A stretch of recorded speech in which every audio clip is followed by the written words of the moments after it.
So, we have an idea of what the future releases are going to look like for Star Wars going into 2025 and beyond, according to Screen Rant and The Direct. Let's get to it.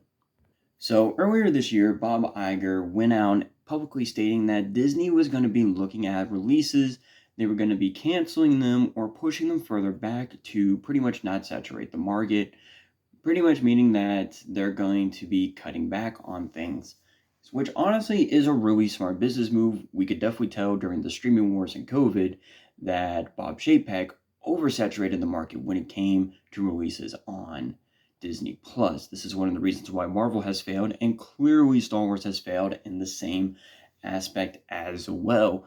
One being the fact that we've gotten two of the most highly anticipated projects that were announced to be films: Obi-Wan Kenobi, which apparently was supposed to be a trilogy of films, and the Book of Boba Fett, which was also supposed to be a film. But sadly, because of Solo underperforming, they canned those projects, which honestly, Obi-Wan could have been a really awesome film, and a Book of Boba Fett could have been a really awesome character study on in him, which would have been really awesome to see. And even projects like, sadly, Star Wars The Acolyte, which Star Wars The Acolyte could have been a really nice political thriller within the High Republic, and have been a murder mystery, which would have been really awesome to see in theaters. But sadly, because of the fact that we get people like Leslie Headland, we don't get good projects within Star Wars anymore. But I digress on that. I'm kind of done picking on the Acolyte, not entirely.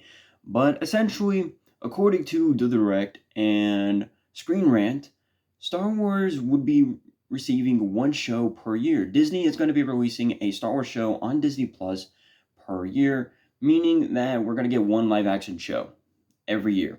There's going to be one live action show releasing in 2025. After that show is being worked, oh no, after that show is released, which is going to be Andor, as that show is being released, the team at Lucasfilm is going to be working on the next live action show, which is either going to be The Mandalorian Season 4 or it's going to be Ahsoka Tano Season 2, which, according to reports, Ahsoka will be starting to film in the spring or summer of 2025, I believe. I'm not 100% sure on that entirely, but we will get to find out what is going on at Star Wars Celebration in Japan in 2025.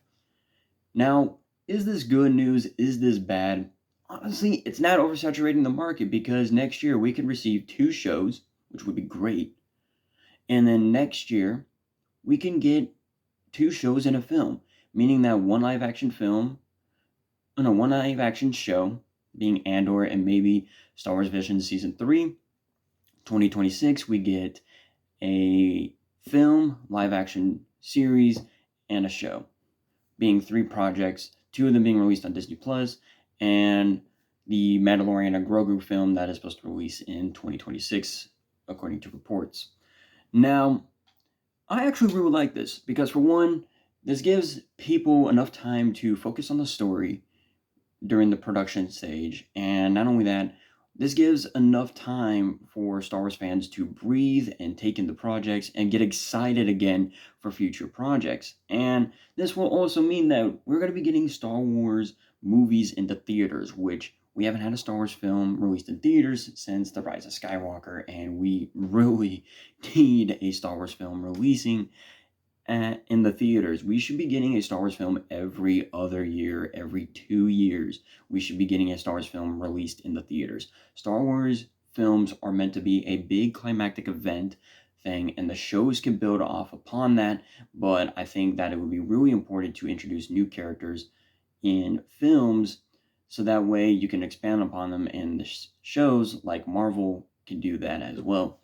But in my opinion, this is really great news. I'm excited about this. This isn't going to oversaturate the market. This is going to allow enough time for stories to be worked on. Projects aren't going to have, there's not going to be any cut costs on projects, hopefully, and we can actually get something good for once. Because we haven't had anything really good under Star Wars since Season 2 of The Mandalorian, and Andor, and that is saying a lot. So anyway, guys, let me know what do you think about this in the comment section below, and I will see you all very, very soon. Peace out.